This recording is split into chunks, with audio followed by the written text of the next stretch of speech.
என்னிடம் நம்பிக்கை கொள்பவர் இருளில் இராதபடி நான் ஒளியாக உலகிற்கு வந்தேன். யோவான் நற்செய்தி 12:46. அன்பு ஆண்டவரே, கல்வாரி சிலுவையில் கரங்களை விரித்து உமக்கேற்ற புனித மக்களாக எம்மை பெற்றெடுத்தவரே, உமது அளவற்ற அன்பை நினைத்து உம்மை துதிக்கிறோம்.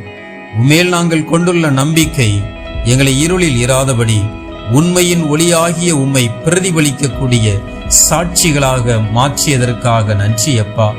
இந்த நாட்களில் எங்கள் தேசத்தில் நாங்கள் காண்கிற அந்தகார வல்லமையின் அநியாயங்கள், கொடூரமான செயல்கள், நல்மனம் கொண்ட அனைவரையும் வேதனைப்படுத்தும் காரியங்கள், இவை அனைத்து நின்றும் எம் தேச மக்களை காத்து உமது சமாதானத்தை நாடெங்கும் பொழிந்தருள உம்மை கெஞ்சி மன்றாடுகிறோம்.